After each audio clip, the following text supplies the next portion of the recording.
This is how we do it. Boom, boom, boom, boom. This is how we do it. La, la, la, la, la, la. This is how we do it. This is how we do it. All hands in the air. Wave them from here to there.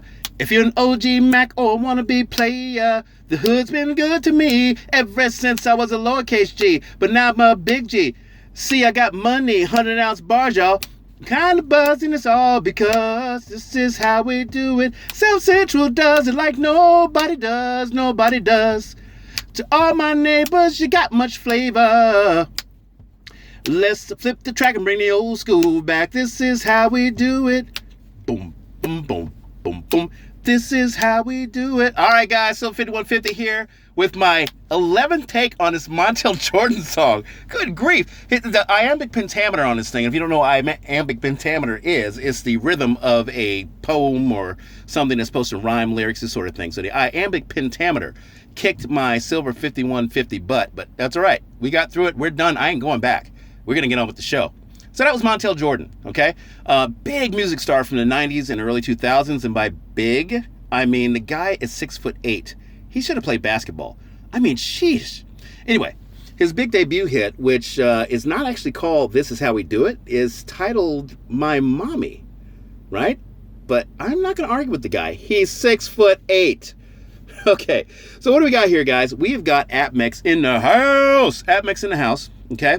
These are little 1-ounce COMEX bars, 1 troy ounce, 3/9 fine silver, with the COMEX logo. And then on the back, you've got COMEX logo with all the COMEX insignia. These are 1-ounce bars, okay? And I thought I had a classic one here. It might be in here somewhere. Anyway, this right here, this is the final statement in silver wealth. At least with COMEX it is. All right, if you want to speak louder in a silver argument, you're going to have to find yourself something in the 5,000 gram range. Something like maybe a 5-kilo Geiger Edelmetall bar or a 5-kilo Noah's Ark coin from the Armenian Mint. You know, guys, I gotta tell you, this kills me. These conversations we're having now, because we've got a lot of new people and stuff. But I'm talking to you new stackers out there. You new stackers out there about the silver products that used to be routinely for sale. You know, they're just gone now. A lot of stuff's just gone now. Silver Game of Thrones made a great mention of this last night in his show about how just a year ago there were so many silver items available in the retail space and on auction shelves. You could pick and choose and bargain, you know, and save on them. You know, there's so many things available. You could actually, you know, kind of discriminate a little bit and find the best deal and all this stuff. But those days are gone now. Those days are gone. And that's why if you're new to stacking, you should check out some of these silver stacking channels. If nothing else, just for historical reference on what used to be. I remember back in the day when you could go and shop for any kind of specialty round you wanted. And if you wanted 5,000 grams, you could get that. And if you wanted 100-ounce bars, you could get that. In fact, I remember when COMEX used to sell 1,000-ounce good delivery bars directly from the COMEX, and you could buy them too. Yeah, all that's gone. Seriously, COMEX used to sell. And these were probably either RCM version. A bunch of people made bars for the COMEX back then. Back then being like 5 years ago. And you could buy the 1,000-ounce good delivery bars from COMEX. These things weigh like 78 pounds. But you could buy them from COMEX. They would ship them to you. I hope it was free shipping. I never bought one. But, you know, I remember when spot price was in the 14s. I remember at one point I seen 1,000-ounce COMEX good delivery bars on sale for $14,995. They were 49 cents over spot. And, you know, it's not very wise to stack 1,000-ounce bars, you know, unless you're going to be doing some kind of big land purchase, like you're going to purchase New Hampshire, okay? You know, for a regular stacker, it makes absolutely no sense. But, man, what an impressive piece to have. That would be the final argument, by the way. Not the 5,000-gram Geiger or the 5,000-gram Armenian Mint. No, 1,000-ounce good delivery bar from the COMEX. That would be the end of any silver debate at all. Anyway, this morning I talked about, you know, we're going to update on 3 things. This morning on a morning update, I mentioned rehypothecation, right? I mentioned fractional reserve lending, and then we were going to talk about market action if it was exciting enough today. So, what did happen with the markets? Let's start with the market action today. I'm sorry, right? That was pretty wild, huh? That was pretty wild. Silver showed out, I think it closed out 44 cents up, so it was clearly past $19 and closed above $19. Gold remains solid in the $1,800 range and is just holding on that with a kung fu grip. The COMEX can forget about it. They're going to need something like oil to spoil the upward momentum, and it could very well happen. We'll talk about that later. All right. By the way, how many of you people that have been shopping on APMEX and have enough of a status to have a portfolio tool, how many of you checked your APMEX portfolio tool today? I know I did. I was checking to see which coins and bars had their own separate breakouts with exponentially higher premiums. So if you get that $19.15 closing price, you look at the APMEX account and it's like, oh, well, silver went up 44 cents today, but my St. George the Victorious Russian Federation round coins went up, $2. Because that's how the inflation is being reflected right now in the retail market, not in the COMEX spot price market. Not at all. Okay, yeah, so I checked that today, and I was pretty impressed with some of the stuff I seen. But I'm going to tell you something. Any of you newer stackers out there, and I'm not harping on you newer stackers, I am glad you're here because you guys, you probably joined the party at arguably the best time. So I'm addressing a lot of you now because I'm getting a lot of comments in my feed. Then I want to make sure that, we clear the air about some very basic fundamentals, and we'll do that today. But do you guys, you new stackers, you have any idea what some of us old timers have seen over the last 10 years? Old timers meaning if you stack more than 5 years.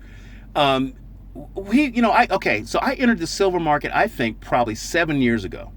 And the spot price was like $18.88 for silver back then.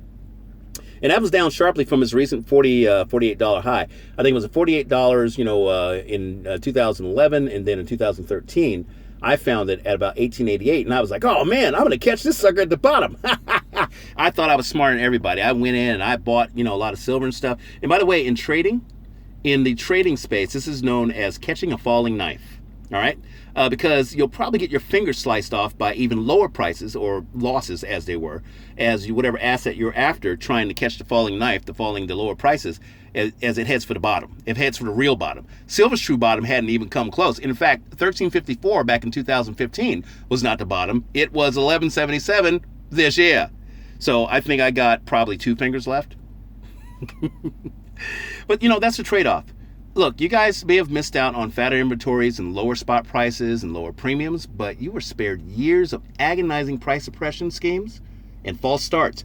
I can't even count the number of times I was like, well, this is it, guys, this is it. And nothing happened. I was thinking, like, oh, yeah, this is it. We're going, because in 2016, by the way. Okay, so let me throw this in real quick. So it's July right now, right? July 8th, I think today is. All right. I remember on July 7th, 8th, or 9th in 2016, where we sat and we watched silver climb, I think, probably 7% or 8% in a day. And it went past $20 and closed at $20.16 spot for the day on a Thursday. Or was it a Friday? Over the weekend, yeah, on a Friday. And that weekend I worked on the fence with my friend. And I made $225. I took that money. I think I told you guys this story before if you watched my earlier videos. Took that money after fencing all weekend. It was like 16 hours of just hard human labor out in the baking sun. I mean, it was 110 degrees outside. I remember one time I was about to black out, drank some water, shook it off, and went back out and helped finish building the fence. But I took that money as soon as I got it. I went straight to APMEX, and at the time, I bought what was a 10-ounce APMEX round. I remember back in the day when you could buy 10-ounce rounds from APMEX. That's right. APMEX used to have 10-ounce rounds. Year of the horse, year of the snake, year of the monkey, the chicken, all this stuff. They were lunar 10-ounce rounds, and then you could buy the APMEX brand 10-ounce round, which I thought had the best, look to it because they had this logo right here, but it was gigantic and is gigantic in my stack that I keep in depository. So, yeah. So where the heck was I? What did I talk about? Yeah. So anyway. All these things that were available, you guys missed out on that. That's all fine and good, but you didn't have to go through the pain and stuff. And, me trying to call the bottom, as it were, and saying this is it and all that stuff. Even when we did that run in March 20th this year. Remember March 20th this year when Chris Dwayne was like, in April 20th, we're going to crash the silver market. And then like March the 20th, the price went down to 1170 something. He's like, that's it, I'm out. And so he spent $77,000 on silver. I spent like $9,700 on silver. I had the sevens in there and stuff. And we did all this stuff. All this cash we poured in to the silver market, and the banksters still managed to suppress it. they still managed to keep us from reaching new heights right away. Silver did come up, and it's been coming up slowly over time. We thought for sure it was going to slingshot from that point, from that 1177 low. That's like probably a 20-year low in silver, as far as I know. Anyway, those days are over. Those days are over. The false starts, all that stuff. Those days are over. This is not a false start. What we're seeing right now is not a false start. Now, like I said, there might be a pullback later when oil gets smashed again. Because think about it this way: mining requires, trucks and equipment and diesel-powered and gas-powered stuff to mine for equipment. All right, it needs petroleum power to mine for equipment. If the price of petroleum crashes to $37 below zero, like it did, in April, then the price of silver could actually feasibly come down because it costs miners a lot less to produce it, and so their out of the ground cost is less, and that means the spot price should be less. Unless they're just going to finally say, screw that, we're not going to put up with it. Excuse my language. Okay, I want to take a little side here, and I want to talk about hyperinflation real quick when it comes to silver. Am I talking too fast? Let me slow down a bit. Okay, hyperinflation when it comes to silver. Hyperinflation happened in silver back when oil in April 20th, 420, crashed to $37.34 below zero, closed that day at that price, and actually went down to 40, but it came back up a little bit. At the time, I think silver was like $12.80 an ounce. Now, this wouldn't happen in real life, but this just crossed value to value. At the time, the instant that oil went to zero, on the index, that meant that you potentially could buy infinity number of barrels of oil for, next to no money at all, like $1 or whatever. But let's say you're holding 10 ounces of silver. Remember, 10 ounces to your name. And let's say that the people that had the oil at $37 below didn't want to get out completely skinned. They wanted to try to make something. So they're going to sell you, a barrel of oil for a penny. Because look, a penny is better than nothing. And I'm being extreme when I say this. But if you got 10 ounces of silver, and we know that silver is retailing for about $20 an ounce, okay, we'll say $20 an ounce just to make the math easy. And you have 10 ounces, okay, that is $200, right? A penny a barrel. That is 20,000 barrels of oil, right? And I'm being very conservative when I say this because honestly, you could be like, I want 50 barrels for a penny. But no, just say 1 barrel a penny. That's 20,000 barrels of oil. That was negative $37. You would have helped them climb out of the hole. They would have cut their losses, and you would have had all this oil. Now, you would have been responsible to try to figure out where to store it, but you could just kind of hem and haw until the deal was done, and then oil came back up. Oil came back up pretty quick. So now, you still have the oil, 20,000 barrels. And today, oil is $40. Let's have some more mathematic fun. Now you're talking $800,000 value for what once was a 10-ounce bar of silver, okay? That would make silver, by that metric, $80,000 an ounce. Does that not sound like hyperinflation? Now, I'm being a little grandiose about how I'm, comparing the two, but it's all about the timelines in the trade, guys. It's all about how you trade. And when we go to trade this stuff, silver, for something else, or even for whatever their iteration of cash or, cryptos are at that time, we want to try to get as close to the top as we can. That means hyperinflation in silver and deflation in everything else. We saw it. It happened on April 20th. Absolute, just destructive deflation in oil, while silver was deflated. But next to oil, it was hyperinflated upwards. So you see what I'm getting at? The difference? Okay. All right. So back to my point. So we followed Christopher Wayne into the crashing of the silver market, and they just totally played us, and so we fell for it. But this is not a false start. In fact, I'm so sure that this is not a false start that I bought 100 American Silver Eagles from JM Bullion today. One of the subscribers tipped me off to it. Thank you, and I took advantage of it. So I bought 100 of those Silver Eagles today. I think they were $25. Okay, but remember what I said the other day. Any bullion grade silver under $30 an ounce at this point, and that goes for rounds or coins or what have you, is very much a steal. Why? Because you're stealing untold value. Now, I know it's easy for me to say because I may have access to a little more capital than some of you, but just the one coin. If you have a coin and it's the only coin you can get or it's the only coin you want, and there's one you don't want, it costs $22, and the one you want costs $25, but I don't want to pay an extra $3 over spot. Believe me when I tell you, you're going to get so much more back in spades.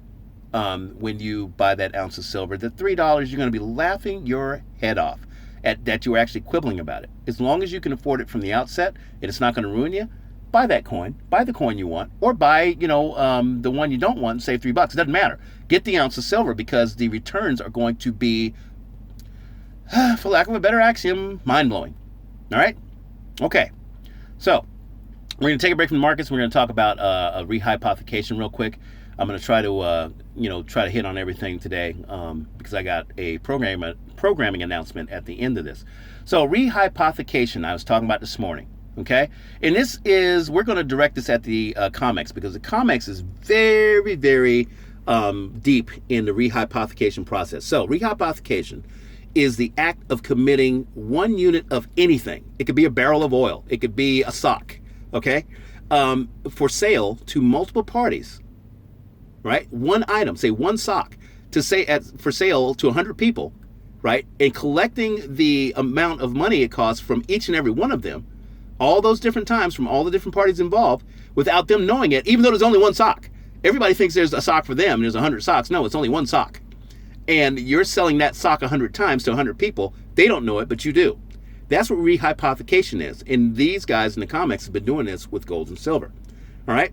So, like I said, multiple parties buying the same thing without them knowing it. In the case of the COMEX, what they've been doing for years is selling singular good delivery bars of gold, and those are 100 ounces, by the way. No, the bars are 400 ounces. The contracts are 100 ounces. Let me get my story straight. So for years the COMEX has been selling singular good delivery bars of gold, 400 ounce bars of gold, and good delivery bars of silver, which are 1,000 ounces apiece or 78 pounds apiece. They've been selling those singular bars to multiple customers at once without them knowing. This has been their practice.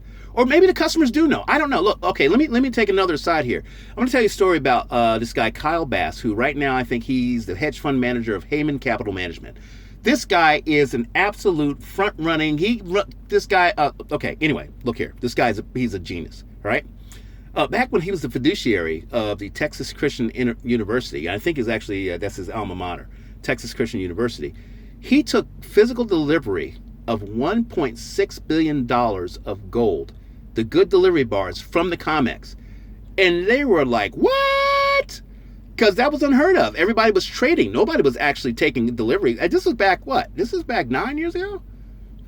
Anyway, this guy's not a fool. Okay, Kyle Bass is not a fool. A quick look at his career tells you he could smell opportunity and front run the capital markets like nobody's business. All right, he is at the top of the game. He's top of the food chain. By the way, he did this 10 years ago. Let me correct myself, 10 years ago.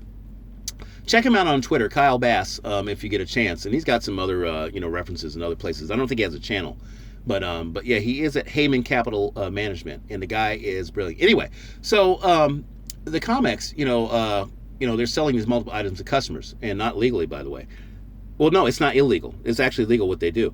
But, let me go back to Kyle Bass. So he bought the $1.6 billion of gold back when I think the spot price had not quite gotten to his $1,908 high. He kind of got it at like $1,600 spot. But $1.6 billion, that's a lot of gold. I can't do the math right now. I think that's like 16,000, I don't know. It's a lot. Okay, it's like probably 4,000 bars or something like that. Anyway, so he took physical delivery at a time when nobody was thinking of doing it, right? So, yeah, the COMEX doesn't do this illegally, by the way. They actually have a clause that protects them from this, right? So, they're allowed to do it under the auspice, meaning under the understanding that less than even 1% of paying customers that are actually trying to invest in the COMEX or trade or whatever they do, they're actually going to take physical delivery of gold or silver bars in question. They're not going to do that. They normally want to just trade. All right, Kyle Bass didn't see it that way. He literally did the math. If there's a video on YouTube where he actually talks about what happened with him buying the gold, he didn't see it that way. He did the math in like 5 seconds and said, a $7 trillion market with $2 billion in deliverables. Deliverables meaning, the bars. $2 billion in deliverables. He bought $1.6 billion of them right away. He's like, give me the gold. The guy's like, what? Give me the gold. And so he took 75% of the gold off the COMEX that one day and really, really jacked them up. And I think that's what kind of sent gold up to $1,900. I don't know if he moved the market by itself, but it just goes to show you in a world where there's been so much derivatives bullcrap going on and people believing in the electronic wealth that's not real. Every once in a while you get somebody that goes, oh no, I want the physical, and they end up benefiting in. And at the time, people are like, well, if you had waited till gold had gone down 5 years later, then you could have got a much better deal. He's like, I ain't got time for that. I know that gold was going to go down, but I didn't want to take the chance it wasn't going to be there. Now you hear what his thinking was. He didn't care what the price was. He wanted as much gold as he could get for the cash he had, period. That was it. And that's kind of how we need to start looking at silver. Now, do your due diligence, shop around, find good deals and all that stuff.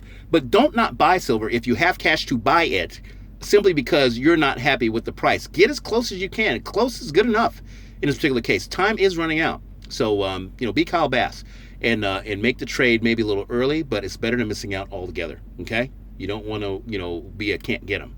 You want to be, I've got it. Okay? All right.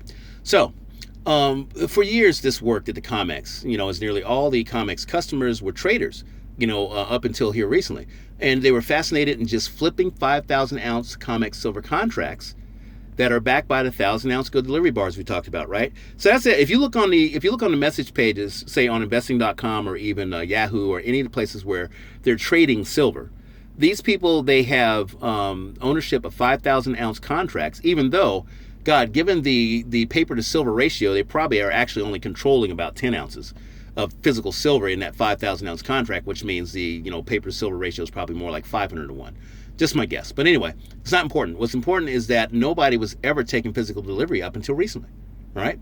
So with the 5,000 ounce COMEX silver contracts that are backed by the 1,000 ounce bars or the 100 ounce COMEX gold contracts, and that's what they are, 100 ounce gold contracts at the COMEX, with the 400 ounce delivery bars backing those. These people, they were just, trading for a higher spot price, and then they would settle for cash. And that's been going on for a while. And it still goes on a bit today. And, they would settle for cash and get it if the trade went good. Now, see, that's the thing about trading silver and gold on a COMEX, is it doesn't always have to go well. You don't always pick the right price point, and sometimes you lose. So if your trade went bad, if your trade goes bad at the COMEX, you're required to pay them in cash and immediately. Like that broker is like, you need to pay right now. He's right in your face and stuff if you trade the wrong way and you lose on a trade. Okay, so, yeah, so you pay in cash. Let me see, but it's even shadier than that. I think I forgot. Yeah, it's even shadier than that. Let's say that you decide to stand for delivery for 1 or 2 good delivery bars.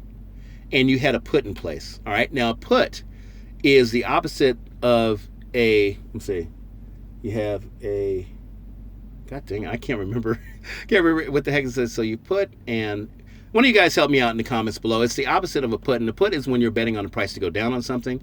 And gosh, I haven't done this stuff in a while. Anyway, I'm sorry. Apologize. Let's talk about puts. So you have a put in place, and you're betting that the price of silver is going to go down. So if your projected target price is reached, you can stand for delivery of your low price silver bars. And that's a score. All right. That's a score. If you project, a 25% drop in silver and you set your stop loss in place for that, and, the silver spot price drops down, you could actually buy your bars for that price and nobody's going to argue. Okay. And they're going to give it to you at spot, I believe. I don't think you're going to pay anything over spot. You're going to take delivery from the COMEX. All right. But what if the COMEX, you go to get those bars and the COMEX runs out? If the COMEX runs out of metal and they can't provide it to anyone, all right, then that's a default, right? I mean, seriously. What if they run out of metal and they can't provide it to everyone that's standing for physical delivery? Maybe it's just one person. Maybe it's 5 people. That is a default, right? I mean, if you or I or one of us, say, couldn't pay the interest on our credit cards, we're in default, right? You got bill collectors calling you, and you got people looking for you, and you got the authorities and stuff possibly checking you out if you're in deep enough. We're in default. If we can't pay the interest on our debt, we are in default. Kind of sounds like the United States, but I don't want to get thrown in jail for saying that. Look, but just like with the COMEX, if you can't deliver what you promised to pay by contract, then you have defaulted. But the COMEX, they don't play by the same rules. They have a backstop to this. So if you look closely enough at the contracts that COMEX has with its customers, there is a clause in those contracts that allows them to accept cash in lieu of from you if you're caught short. Okay? So, like, say, for instance, if your trade goes bad, they of course, well, you got to pay us, and they take the cash, right? And their same provision allows them to settle with you in cash if they get caught short on physical silver or gold. Did you catch that? So say, for instance, and this has worked for years, because a lot of times, when things got hot, people was like, I want my gold bar, I want my silver bars. You're like, well, we don't have them right now. They're in process, they're en route. It's going to be, 8 months, 9 months and stuff. And so for now, we're just going to go ahead and settle you out in cash. You're like, I don't want cash. Well, you have to take it because it's the rules. We had the rules made to benefit us, and you're going to take cash in lieu of physical metal, even though you want physical metal. And that way we don't have to declare a default because we settled you in cash, sucker. So they've got you, man. They got you. And this has worked really well for them up until now. All right? In fact, in the past, it's worked so good, them settling in cash when they have not had the metal, that they've even had enough wiggle room to smash spot prices whenever they want it. But like I said, that's over. Okay? The customers that were normally traders here in the last few years or last, however many years, they've essentially started becoming stackers like us and are demanding physical delivery of the metal. Okay? They are, say, hey, I want my silver bars, I want my gold bars. It's my gold and I need it now. And they're all just kind of going to cash. They don't want the cash anymore. They want the metal. Now, that's not all of them. But say, for instance, if, like in the Kyle Bass's case, where they had less than 1% in deliverable gold, and 2% of the people in the COMEX trading stand for delivery. In the same situations there for silver. That is a 2 times default because they can't even make half of the deliverable obligation. But they've got the cash backstop to help them. But I think it's way worse than that. I think we've got like 15 to 20% of the people involved in COMEX trading starting to stand for delivery, in silver especially. Gold, I think gold, they don't have too many problems delivering that. I think there's a little more available in that market than there is silver. I could be wrong. But the heat is going to come from silver because silver is such a low price point compared to gold. All right. So it's from these types of elements and this kind of energy, we're going to start seeing higher and higher spot prices coming into the third quarter. Okay. You can throw in, abject fear after the cratering economic stats start showing up for the third quarter. And it's going to be, as Captain Kirk would say, engines at full, Scotty, for silver. Silver's going to be taking off. Scotty, engines at full, warp factor 9 for silver. And we are just going to see price point blasted and records broken one after the other. We won't be able to keep up with it. We'll be sitting there trying to message each other. Did you see that? Is that a zero? Where's the decimal point? It says 180. That's right, 180. Not 18? Not 18. 18's over. 180, $180 spot. That's priced right now. If you want an Eagle on APMEX, they're selling for $260. Good luck. But we won't be buying stuff then. If you remember the story I had a long time ago with Silver Torch 66, it was like a fictional scenario. There were people bragging about buying Silver Eagles for $1,100 in line, talking to each other. Yeah, I got these Silver Eagles. I got 2 of them today for $1,160 on Amazon. What? We just paid like $1,500 the other day. Well, you don't know how to shop. And of course, Silver Torch 66, he's behind them going, what is a Silver Eagle? And they're like, sorry, if you don't know what a Silver Eagle is, we can't help you, honey. You'll just have to figure it out for yourself. And he's probably the guy that put the thing up for sale or an auction on Amazon. You know what I mean? And it's going to be like that. When the prices start going up, we're going to be in the know. We're going to be already well stacked. And we will pick and choose what we sell and when we sell. We'll be in communication with each other. Guys, Libertads are hot as hell right now. They're paying like $400 over spot. Really? Yeah, it's going to be over this place right here. And actually, it's one of the mints because they've got customers who are going to pay $800 over spot. It's going to be insane. It's going to be insane. I know I make up these fictional scenarios, but I'm telling you, this is the stuff you need to start to learn and expect because we're talking 150 years of manipulation, guys. 150 years of price manipulation from the Rothschilds Bank, Bank of England, the old lady of Threadneedle Street, Barclays, and, Scotiabank got out after 400 years of being in the metals markets, this sort of thing. And so it's heating up and it's turning into this thing that nobody wants to hold, hot potato. All right? So I'm expecting it will probably be one final pullback in spot prices, like I said, when oil gets hit again.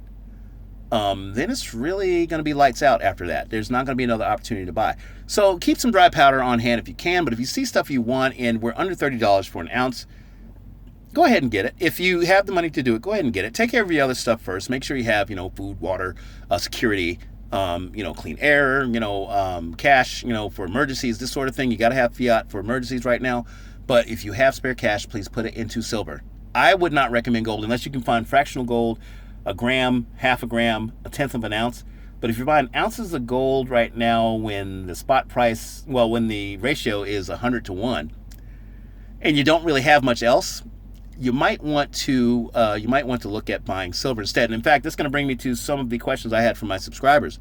Wanted to know if they should buy an ounce of gold or 100 ounces of silver, and they had nothing at that point. They hadn't stacked anything. 100 ounces of silver, do it now, okay?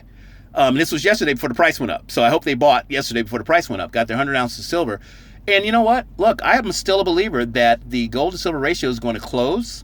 And if you like gold, you can buy it with silver, but at a lot less out-of-pocket costs, because you're going to be leveraging inflated silver against either stagnant or not inflated gold, possibly deflated gold. Who knows?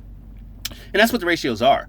As a ratio closes between gold and silver, and say it gets to 25 to 1, well, that's 3 times what it was before. At 100, so you've lost 75%. That's 75% off gold buying it with silver if you have a 25 to 1 gold to silver ratio. And that's the point you make your move. You take some silver, you find somebody that wants silver, doesn't have it, has gold, and you say, hey, I'll even trade you 26 ounces for an ounce of gold, because you're saving probably 77, you're saving 72% at that point. I hope I'm not throwing out too many numbers. All right. So yeah, so expect a pullback between now and the fall numbers coming out. I think oil's going to get hit really hard with like all these inventory truths that are going to come out about, what's really available.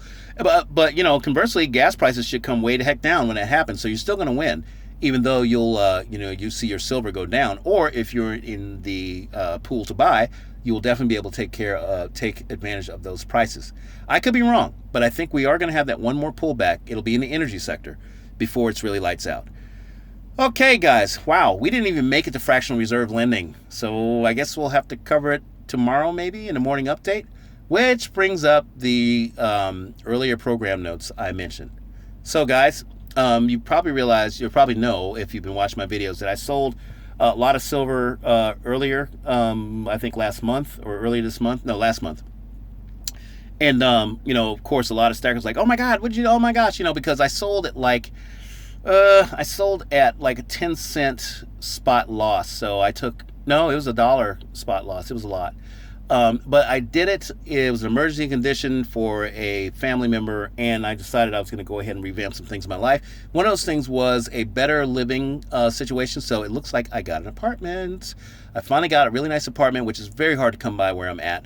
And so when you get the opportunity, you take it. As a result, I've got to move this weekend, and that's got to start tomorrow. So as a result, I won't be able to bring you evening shows until next week, but I will be broadcasting enhanced morning updates tomorrow and Friday, okay?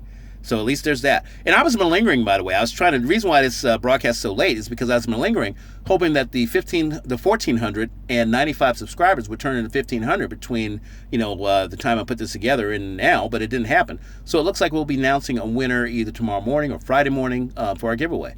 So stay tuned for that announcement video. Remember, the conditions are thus. Last night's show where we talked about, I can't even remember. Last night's show, the show for the evening of July 7th. All right, the show for the evening of Tuesday, July 7th. That is the show that I'm going to put into the algorithm to pull out the random name from the comments posted there. I'm going to delete extra comments